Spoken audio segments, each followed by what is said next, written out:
Hola, buenos días a todos. Vamos a comenzar este webinar. Muchas gracias por su puntualidad y por asistir. Les voy a dar unas pequeñas instrucciones sobre la dinámica del webinar. Del lado derecho, ustedes podrán ver su panel de... ¿Puedes darle clic a la diapositiva?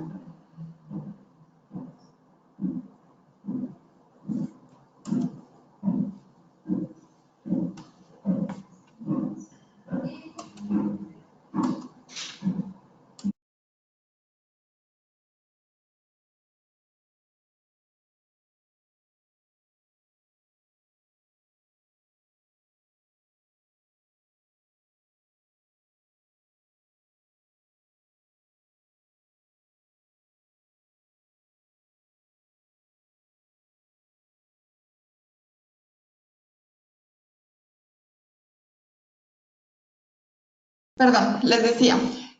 Vamos a iniciar el webinar en esa diapositiva, Vic. Vamos a iniciar el webinar. La dinámica va a ser la siguiente. Vamos a hacer la exposición y posteriormente va a haber una sesión de preguntas y respuestas. Víctor, no se ve la presentación, se ve, exacto.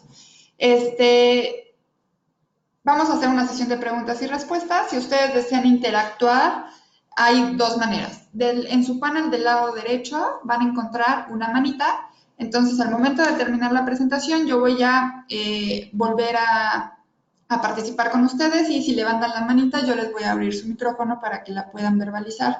En dado caso de que no quieran hablar, pero si tengan alguna duda, también hay un signo de interrogación. En el signo de interrogación pueden escribir su pregunta y yo la leería en voz alta. Bueno, los dejo con Juan Carlos Negrete, él es nuestro ejecutivo comercial de la zona norte de IQ. Bienvenidos.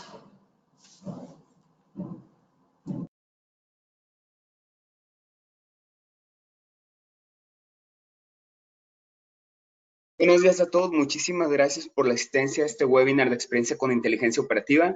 Me da mucho gusto saludarlos. Me presento con ustedes. Mi nombre es Juan Carlos Negrete, ejecutivo de cuenta de la zona norte por parte de Kenos en Grupo Escanda, ¿sí? Estaré a cargo de la coordinación del webinar, el cual estará presentado por dos expositores. Primeramente, Víctor Valdés, experto en automatización y procesos, y secundado por Jair Cigarroa, experto en inteligencia de negocios. ¿Sí? Este webinar irá enfocado completamente a la importancia de la automatización para los usuarios de TI. ¿Sí? En la actualidad existe un constante desarrollo de aplicaciones, la creación de nuevas tecnologías está a la orden del día, cada día se anexan más y nuevos servicios dentro de las empresas. Entonces, ¿qué repercusión tienen con aquellos que necesitamos tener la visibilidad en toda esta parte de la operación, sí? ¿Y cómo impacta nuestra vida diaria, sí? Al mismo tiempo y al par, ¿cómo debemos estar a la vanguardia desarrollando ciclos de mejora continuos más frecuentes para mantener el paso en la innovación que viene el día a día, sí? Sin más que decir, los dejo con nuestro expositor Víctor Valdés.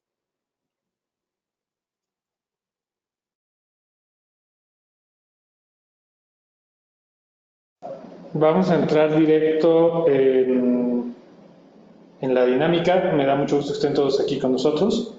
Si tienen alguna duda, ayúdenme por favor a irlas plasmando, tenerlas a la mano para que las podamos revisar al final de la presentación.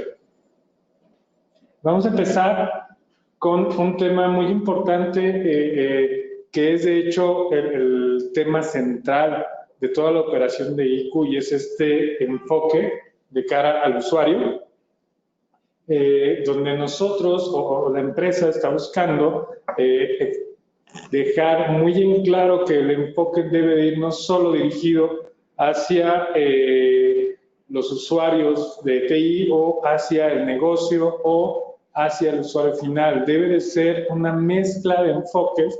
Sin embargo, para tener un mejor éxito en la operación del día a día y que las herramientas creadas por el negocio, para mejorar la operación diaria, deben de estar dirigidas a la persona que las va a estar utilizando.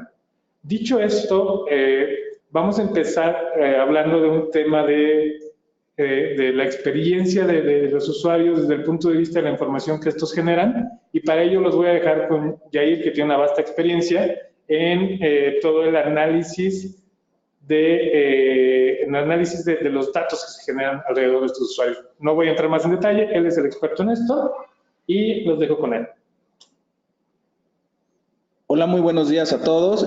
Gracias por asistir a este webinar. Vamos a pasar directamente a temas específicos de la experiencia. Como ustedes lo pueden ver, la experiencia tiene muchos atributos y también tiene muchas formas para el usuario.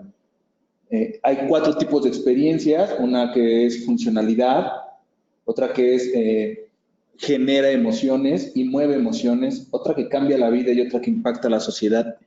Y como lo estamos viendo en la presentación, una asume a la otra conforme va evolucionando.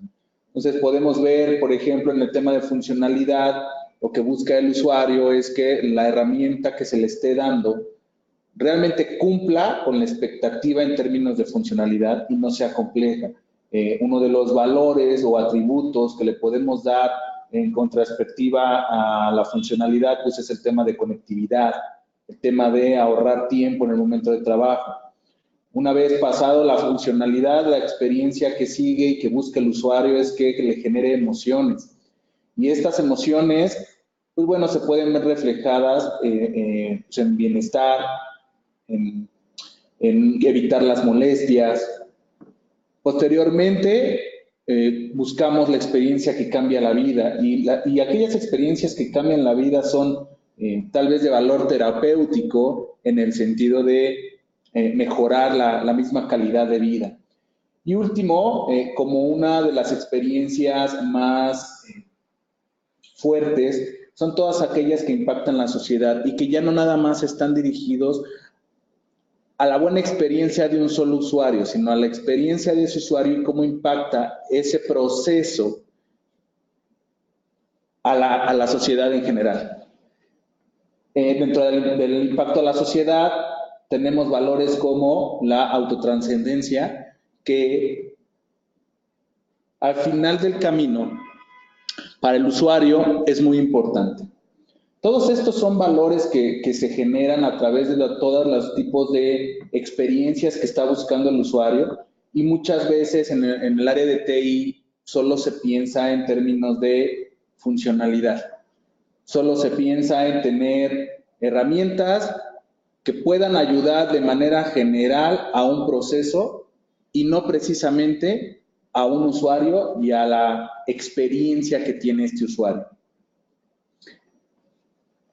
Vamos a pasar al siguiente slide en donde tenemos, para que una experiencia pueda ser personalizada propiamente, tenemos que tener variables que no precisamente están relacionadas en el proceso de negocio, pero que sí es importante verlas.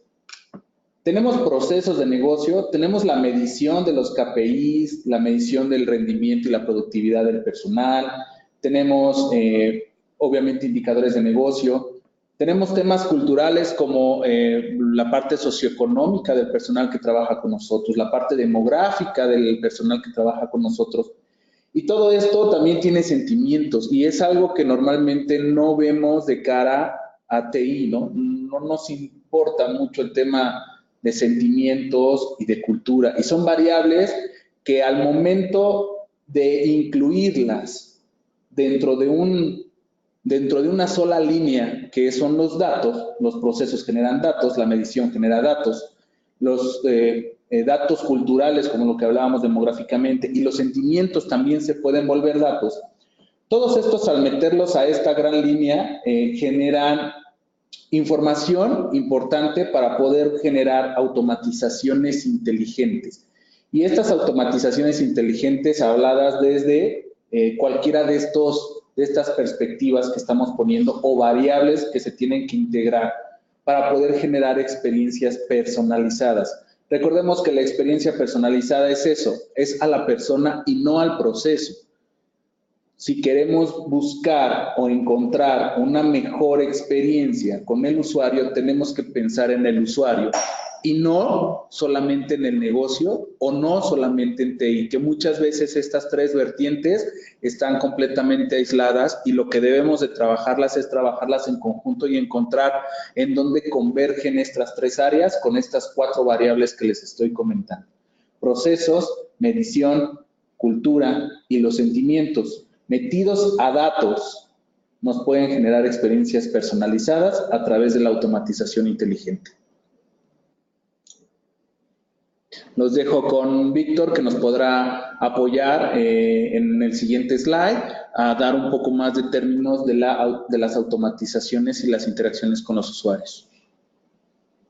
Algo muy interesante derivado de todo esto que nos menciona Yair es todo este cúmulo de información que si bien inicia siendo solo datos, después de hacer todo un análisis, toda una analítica alrededor de estos datos, correlación alrededor de estos datos, nos va a dar como derivado información muy importante. Toda esta información, este cúmulo de información alrededor de comportamientos, tendencias, situaciones que vienen derivadas alrededor del entorno de lo que pareciera una interacción, nos damos cuenta de que hay un mundo que está influyendo en ella.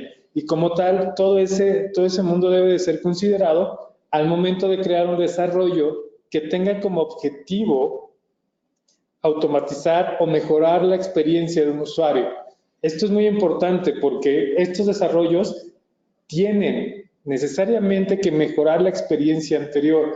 No se busca al hacer una automatización, o no deberíamos buscar al hacer una automatización, recurrir o caer en una experiencia que venga en prejuicio de lo que ya habíamos logrado previamente.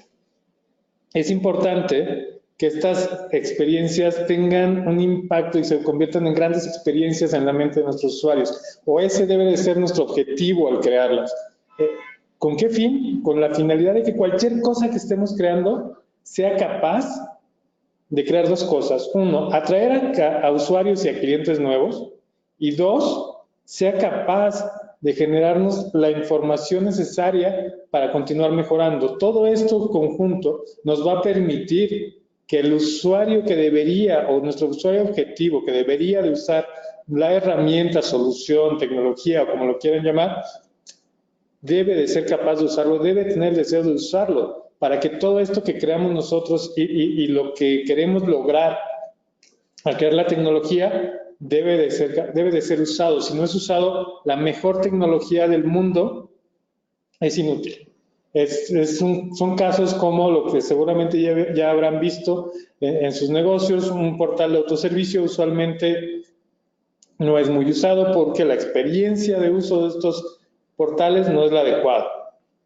Vamos a centrar un poco a partir de este momento en la explicación en justo este fenómeno de cómo creamos la tecnología, cómo empezamos a crearla, y es posible que nos salgamos de este enfoque, que caigamos en decir, ok, las líneas o los protocolos de tecnología dicen que se va a hacer A, B, C y D, y los usuarios tienen que alinearse a esta. Eso no es cierto.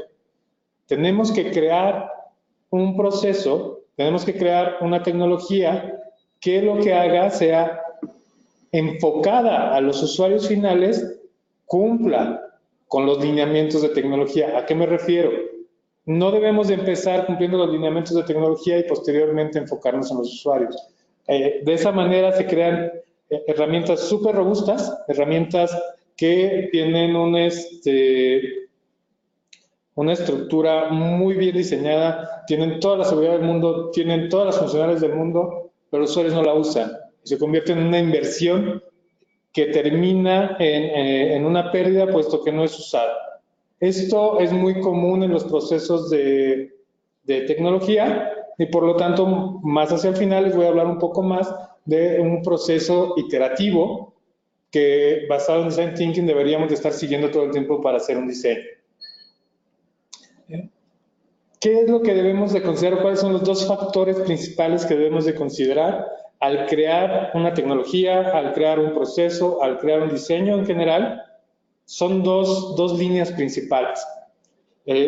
Y estoy dejando de momento un poco de lado los datos que vienen alrededor para concentrarme de nuevo en el usuario. Tenemos el tema de User Experience, que tenemos del lado izquierdo, y el tema de User Interface, que tenemos del lado derecho. ¿Cuál es la diferencia entre uno y otro?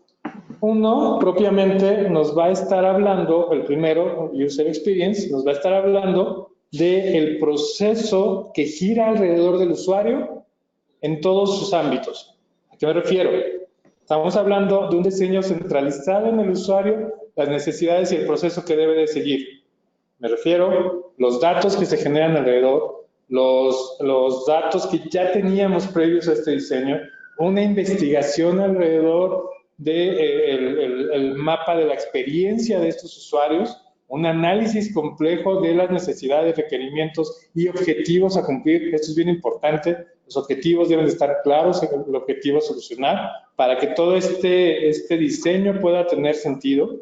Los flujos que están siguiendo los usuarios siempre van a seguir un flujo, y si los flujos son erráticos en un diseño, lo que va a pasar es que se vuelven complejos para los usuarios de usar y no los van a ejecutar.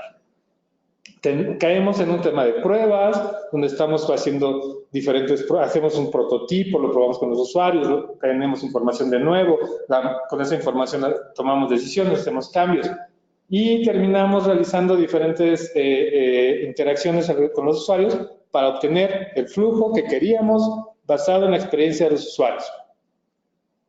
Y por el otro lado, tenemos el tema de User Experience, donde caemos en un tema que a nosotros, a la gente de sistemas, nos cuesta un poco de trabajo ponerle foco, ya que no es tanto nuestro objetivo ser un diseñador visual.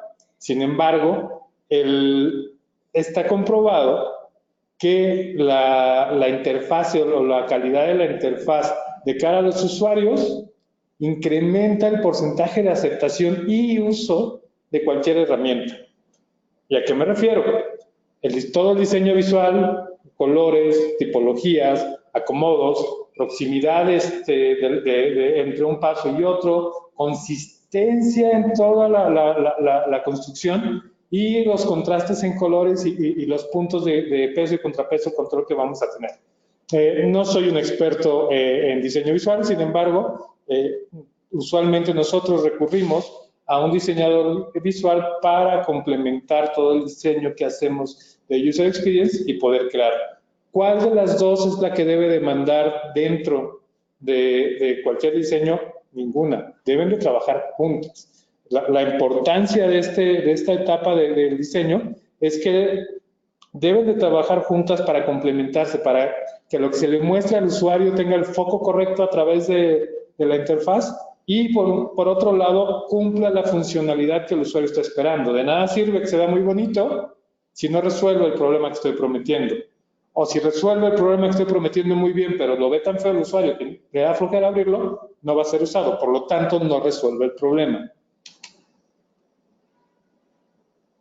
Voy a entrar a un tema de niveles de madurez de automatizaciones. No voy a perder de vista durante el camino el tema del enfoque al usuario para que entendamos cómo va a ir caminando. Vamos a entrar en el tema. Hay diferentes niveles de madurez de las tecnologías que estamos usando con base en su complejidad.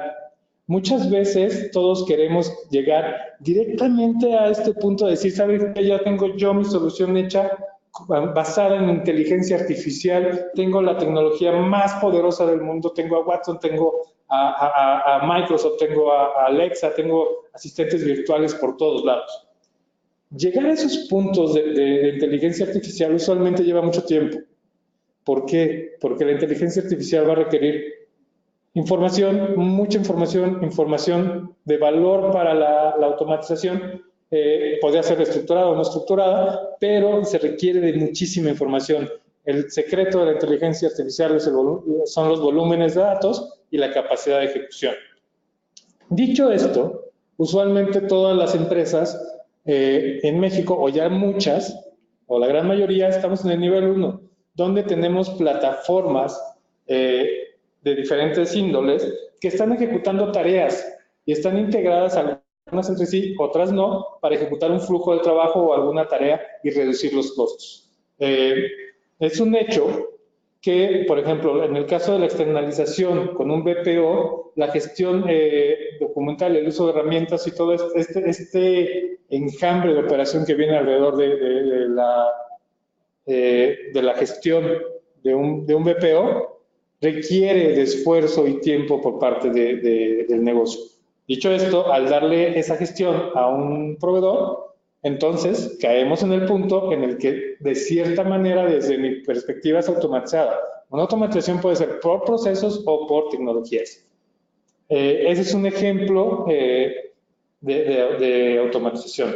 Otro ejemplo, cuando brincamos al siguiente nivel, entonces caemos en procesos de automatización digital o Robotic Process Automation. Esta línea de RPA es bastante popular últimamente porque lo que hace es trabajar desde la capa usuaria para lograr interactuar como un ser humano, siendo esto un robot, y ya se logran economías de escala, ya se logran disponibilidades de tiempo completo, ya se logran actividades en otra índole y con otras capacidades. Sin embargo, las capacidades cognitivas de este tipo de procesos son limitadas. Van a estar acotadas siempre a la complejidad de la decisión y a los repetitivos de nuestros procesos, así como a lo, no sé cómo mencionarlo, a la poca relación de cambio entre el flujo, cómo se realiza a lo largo del tiempo. Si no cambia demasiado a lo largo del tiempo, es un proceso susceptible en el cual se puede invertir en hacer este tipo de automatizaciones. Una vez que ya logramos estos dos pasos, vamos a caer en el nivel 3. Entonces estamos empezando a tomar vuelo. Ya tenemos automatizaciones basadas en robots que ya no requieren tanto de contacto humano. Un RPA puede o no requerir de interacción humana. Pero ya cuando caemos en soluciones cognitivas estamos cayendo a análisis un poco más complejos. Pueden ser imágenes, pueden ser sonidos, pueden ser diferentes cosas que ya caen en niveles un poco más complejos. Empieza a hablarse de inteligencia artificial, sin embargo no es como tal inteligencia artificial, son procesos simplemente más complejos que empiezan a salir ya del plano de un árbol de decisión muy cuadrado. Estamos cayendo en temas de machine learning, donde estamos aprendiendo de la información, pero aún no estamos realizando directamente las tareas de negocio. Estamos aprendiendo única y exclusivamente de la información que tenemos. Caen los temas de analítica cognitiva, caen temas un poco más complejos. Una vez que ya hemos alcanzado este nivel, entonces empezamos a brincar, a implementar soluciones un poco más complejas, reconocimiento facial, estamos hablando de una autenticación por rostro, una huella vocal, un reconocimiento del lenguaje natural, por ejemplo. Este tipo de niveles ya se vuelve un poco más elevado, donde estamos utilizando casi siempre procesamiento a alto nivel, grandes gran potencial de procesamiento de cómputo que nos va a permitir realizar este tipo de tareas basados principalmente en algoritmos preexistentes que simplemente se implementan. Una vez que tenemos este punto, que ya logramos en el aprendizaje, ya logramos comunicarnos con un usuario a través de un robot, ya logramos ejecutar tareas, vamos a caer en temas de inteligencia artificial que, basado o apoyándose de todo lo anterior, va a estar aprendiendo y tomando decisiones. Estas decisiones probablemente aún no estén basadas en aplicativos, pero ya se está cayendo en temas de aplicarlo en un aprendizaje profundo, en datos de diferentes fuentes. Estamos empezando a concentrar un grueso de información, y caigo de nuevo en el tema de información porque estamos creciendo, ¿no? Estamos creciendo en el volumen de datos que estamos utilizando y estamos tomando decisiones más complejas. Y estamos analizando además un gran volumen de datos y caemos en estos temas de Big Data que, aunados a inteligencia artificial, se logran tomar grandes decisiones. ¿Cuál es el nivel al que todos queremos llegar o en el que todos quisiéramos estar? Obviamente es el nivel 6, donde tenemos soluciones ya basadas en inteligencia artificial, que ya están combinando todas las anteriores, que ya estamos realizando tareas, que además de realizar tareas, estamos generando información, estamos tomando información de diferentes fuentes, estamos combinando temas de inteligencia artificial y estamos creando cosas más complejas. ¿A qué me refiero? Hay sistemas de inteligencia artificial que son capaces de hacer un diagnóstico médico, hay herramientas de inteligencia artificial que son capaces de estar reconociendo rostros y correlacionando contextos para entregar una solución, una oferta a un usuario. Todos sabemos lo que hace Facebook. Haciendo la correlación de información de sus usuarios, nos está entregando ofertas basadas en nuestras preferencias y comportamientos de uso. ¿Qué hacen? Toman diferentes fuentes, Big Data, toman procesos de aprendizaje, ven qué es lo más probable que pudiera yo estar deseando o queriendo buscar, y me lo muestran con un objetivo final, ya una oferta de compra con un proveedor directo. Ya es una aplicación basada en inteligencia artificial. Todo este proceso de madurez no es muy recomendable tratar de llegar al final directamente. ¿Qué va a pasar? Si tratamos de llegar de manera directa al final, vamos a caer en un punto donde se va a estancar el desarrollo, porque va a llevar demasiado tiempo, porque se van a tener que construir los pilares que les estoy mencionando. Lo mejor y la forma más eficiente de atacar este tipo de situaciones es hacer un crecimiento paulatino, empezar, como les decía, todos estamos en este nivel 1, donde tenemos una serie de plataformas, como puede ser SAP, como puede ser Office 365, etcétera, donde ya estamos trabajando y queremos brincar al siguiente nivel. Brinquemos al siguiente nivel, no tratemos de brincar 2 niveles. Brinquemos rápidamente al siguiente nivel, basados en sprints cortos, basados en temas de analítica, de diseño. Yo les recomiendo Design Thinking, a nosotros nos funciona muy bien. Hacemos estos sprints cortos, logramos un resultado muy rápido y podemos ir brincando lo siguiente, irlo evolucionando y haciéndolo crecer cada día más. Ese proceso de madurez es no una línea inclinada ni una pendiente en crecimiento. Es ir avanzando paso a paso por ciclos constantes que no deberían de detenerse, basados en un esquema de mejora continua, pero no el esquema de mejora continua que conocíamos en la operación.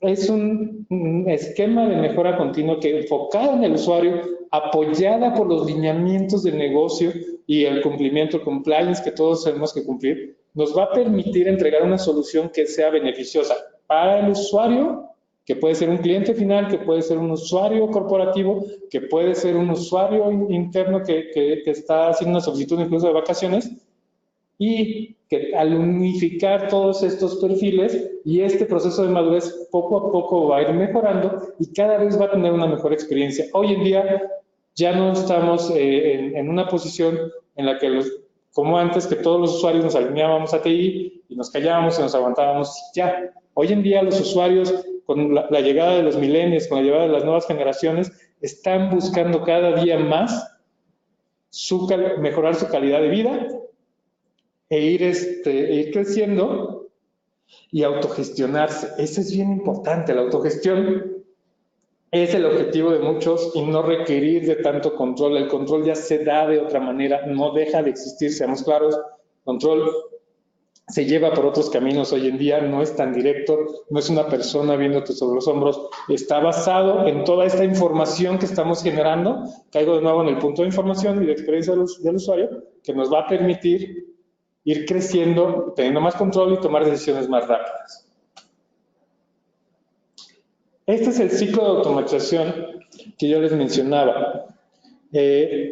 Empieza soñando un alcance nuevo, soñando una nueva experiencia, una experiencia, como lo puse aquí, memorable. ¿A qué me refiero? Imagínense, y vamos a un ejemplo que aquí en la oficina usamos mucho. Imagínate que un día llegas del aeropuerto y tus maletas, en lugar de tenerlas que esperar en la banda transportadora del aeropuerto, las vas a recibir en tu casa. Hoy en día no suena absurdo, ¿verdad? Pues ese sería el ideal de un usuario. Esto no significa que deba de pasar de manera inmediata, sí, pero sí podría significar que en el orden que los usuarios bajas, empiezas a entregársela en el orden que los usuarios bajan y no en el orden que tú quieres. Podrías empezar a jugar con el proceso hasta que llegues al proceso final. que hizo Amazon, por ejemplo.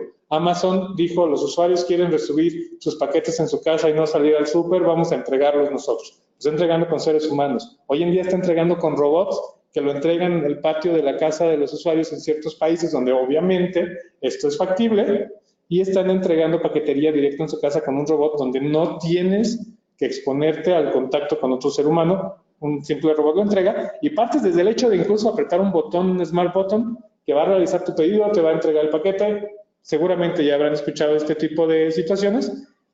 Uber incluso empezó entregando un servicio personalizado basado en la experiencia del usuario y hoy en día está experimentando con coches autónomos. Este tipo de evoluciones es a lo que me refiero. Hay que imaginarnos algo fuera de lo que vemos hoy en día, otro nivel de interacción, una mejor experiencia. Hay que ir a empezar por ahí, hay que empezar por este sueño. Como decimos mucho, y es una fase un poco trillada, pero pensar fuera de la caja, pensar fuera de lo que hacemos hoy en día y decir, ok, pensando en temas de TI, ¿qué pasaría si en lugar de que los usuarios tengan que hablar con una mesa de servicios y crear un ticket, los usuarios pudieran levantar su caso por un mensajero de los que hoy en día ya usan en su teléfono celular, basados en un sistema de autenticación que les permita estar seguros que su información no está siendo extraída? Este tipo de situaciones parece muy simple, pero genera un cambio enorme. Los usuarios hoy en día ya no quieren más esperar. Tenemos una ventana de tiempo de atención mínima, tenemos un tiempo de tolerancia mínimo por la dinámica de hoy en día. Ese podría ser una experiencia memorable. ¿Qué pasa después? Después caemos en el tema de diseñar nuestra experiencia. Entonces vamos a crear un prototipo, pero queremos un prototipo rápido, queremos un prototipo que cueste poco dinero y que podamos poner a prueba muy rápidamente. En muchas ocasiones este tipo de prototipos incluso se entregan de manera gratuita con la finalidad, cuando hablamos principalmente de usuarios finales, de clientes finales, con la finalidad de tener la retroalimentación muy rápidamente. De nuevo, regreso al punto de la información. La información que esos usuarios nos dan de la experiencia que vivieron es lo que vale oro hoy en día. Dicen que el petróleo de hoy en día todavía no es el agua, ya no estamos lejos. Sin embargo, hoy en día lo más valioso que existe es la información.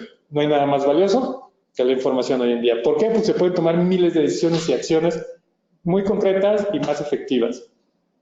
Una vez que tenemos estos prototipos, ya los probamos, vimos si fueron exitosos o fallaron, lo mejor que nos puede pasar es fracasar muy rápidamente. El objetivo de cualquier proceso de diseño es cometer errores, pero cometerlos muy rápidamente para hacer correcciones y llevarlos a concretar una mejor experiencia y un incremento, un crecimiento en la capacidad de nuestra aplicación.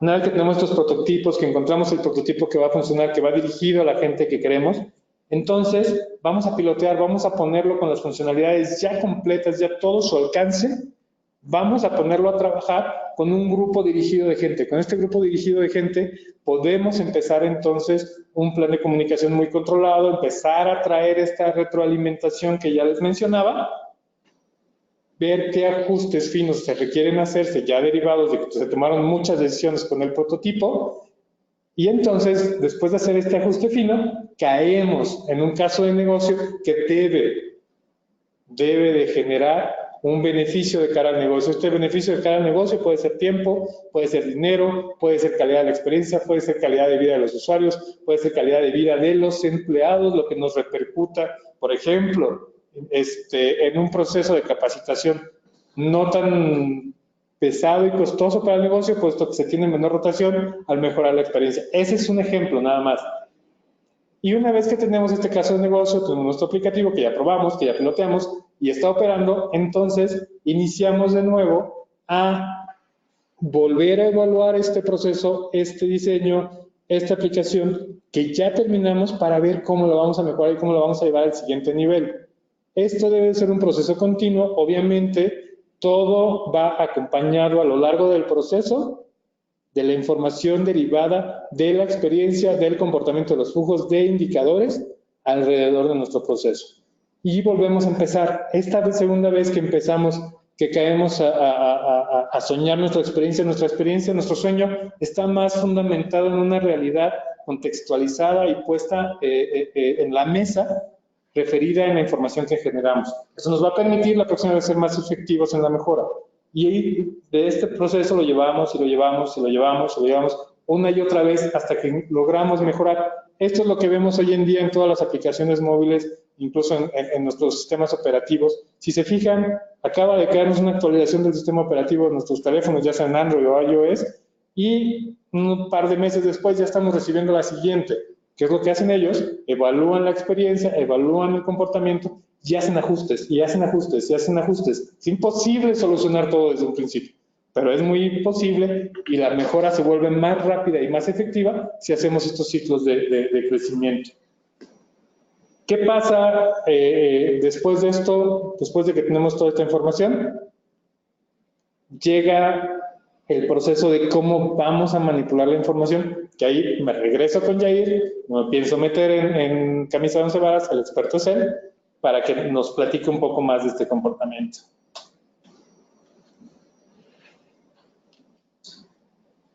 Bueno, uno de los activos más valiosos, y no es que el más valioso en todas las organizaciones y negocios, son los datos, y a veces son muy despreciados, porque estamos más enfocados a las operaciones, a las quejas, y no nos damos cuenta de que los datos son el activo que nos va a llevar a mejorar todo eso, a quitar toda la parte de las quejas y a mejorar todas las operaciones.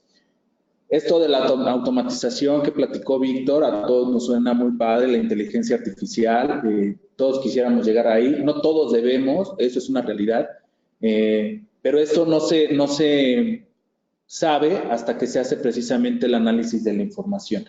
Todas estas automatizaciones pueden ser muy beneficiosas o no, si no se basan en datos. Y los datos, como tal, tienen que generar información. Hay un ciclo que en algún momento vi, y seguramente muchos de ustedes conocen, donde dicen que los datos tienen que volverse información. La información, conocimiento. Y el conocimiento en general da poder. Sin embargo, hay una parte muy importante. Entre la información y el conocimiento hay que contextualizar e interpretar los datos. Y esto no es tan sencillo, porque cada quien interpreta y correlaciona los datos o contextualiza los datos, dependiendo del momento en el que uno vive y en el que vive la operación. Y entre el conocimiento y el poder debe de haber algo que se llama aprendizaje. Y este aprendizaje nos va a llevar al poder. No hay conocimiento, no hay poder si no hay aprendizaje. Los datos tienen un costo, se pueden manejar en un costo versus beneficio indirecto. Todos los datos pueden dar esto. Pero lo importante aquí es el ciclo de la vida de la información, conforme se los comenté en un principio. Tiene tres variables importantes: personas, el procesamiento y las herramientas. Y las personas son quienes nos generan los datos, el procesamiento es cómo lo interpretamos, y la herramienta y las herramientas son este proceso de automatización como tal. Si no basamos nuestras automatizaciones en datos consistentes, estas automatizaciones no van a generar ninguna buena experiencia de cara al usuario. Todas las organizaciones debieran de tener un proceso de gestión de la información. Y no es así, no en todos los casos. Es importante madurar la información antes de tomar una decisión, ya que no siempre la decisión será la más viable o correcta. Tenemos que empezar con una base de reportes estándar que normalmente se tienen en todas las organizaciones, llamémosle en este caso Excel, ¿no? Que son reportes estándar hechos ad hoc ante las necesidades de la operación y del negocio, y que nos digan solo qué pasó. Creo que todas las organizaciones tienen hasta cierto punto este nivel, donde sabemos qué pasó, ¿no? Cuánto pasó, a lo mejor, con qué frecuencia pasó. Pero de ahí no le damos un avance a la información, no le damos una evolución a la información y generamos analíticas descriptivas. Analíticas descriptivas que nos puedan generar intensidades de información, que nos puedan generar intensidades en los datos, que nos puedan decir dónde está exactamente el problema, qué tendencias tenemos, más allá de si la tendencia es buena o mala, porque esto, vuelvo a repetir, es interpretación. Tenemos que saber si lleva una tendencia positiva o una tendencia negativa.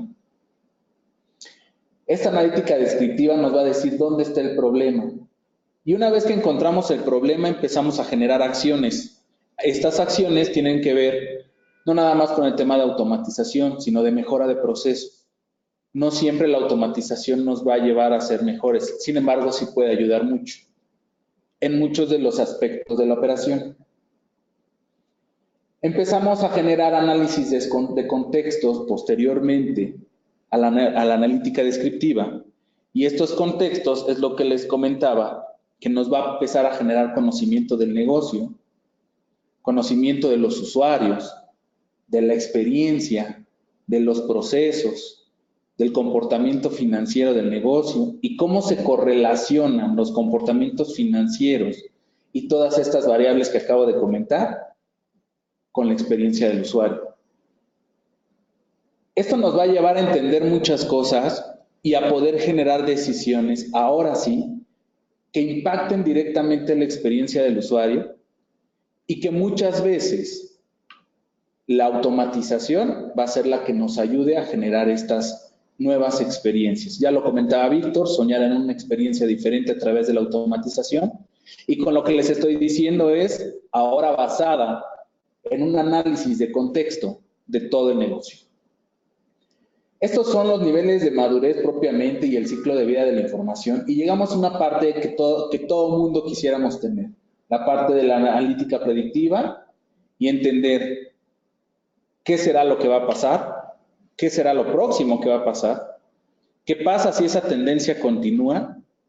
Todos estos tipos de preguntas o de cuestionantes que nos damos lleva a la analítica predictiva, perdón. Y entonces llevamos modelos ya matemáticos, minería de datos, machine learning, para generar esta analítica predictiva, y que en este momento ya se conjuga con el tema de automatizaciones, donde ya tendremos un nivel de madurez tanto en la parte de automatizaciones como en la parte de la información y la gestión de la información en un nivel bastante alto. El último de los niveles es precisamente este término que está muy usado, Machine Learning y analítica prescriptiva, donde también conjuga el término de Big Data. Sin embargo, no lo quisimos meter porque Big Data habla también de todo un tema de infraestructura, no solo de datos. Pareciera que por el propio término de Big Data solo estamos hablando de datos, pero no podría haber un Big Data sin infraestructura suficiente para poder modelar y consumir y gestionar toda esta información. Pero sí podemos hablar en términos de datos, de Machine Learning, ¿no? Donde estemos aprendiendo de los datos precisamente continuamente para poder tomar decisiones continuamente y llevar la mejora continua hacia las automatizaciones que comentaba Víctor. La analítica prescriptiva, y que no es muy sonada en muchos lados, ya genera los casos que muchas veces nos dan el tema de las decisiones. La prescripción es poder generar casos con base a los datos de qué es lo mejor que podría pasar si tomamos ciertas decisiones. Y llegar a este nivel de madurez habla de que ya pasamos por todos los puntos anteriormente mencionados y tenemos construido no nada más un proceso, sino también toda una estructura de datos para poder llegar a la prescripción de los casos en el negocio.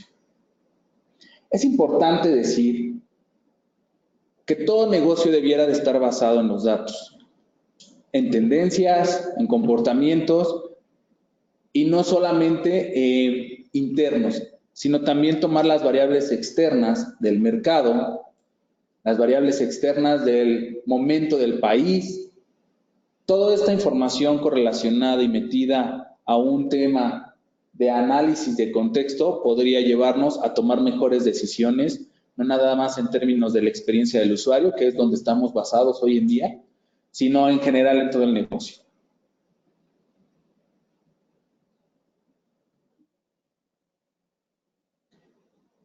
Y bueno, vamos a pasar un poco al tema de si existen dudas, preguntas, alguna situación en particular en la que ustedes estén viviendo hoy en día en sus negocios y quisieran externarlo y a lo mejor poder nosotros apoyar en ese sentido. Gracias, Yair. Bueno, se abre la sesión de preguntas y respuestas, como comentaba Yair. Como les dije en un principio, pueden levantar la manita que está en su panel del lado derecho o bien pueden escribir sus preguntas en la sección del signo de interrogación. Adelante.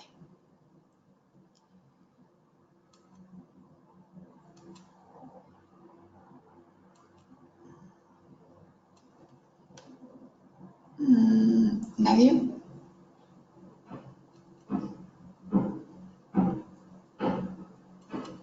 ¿No tienen preguntas entonces?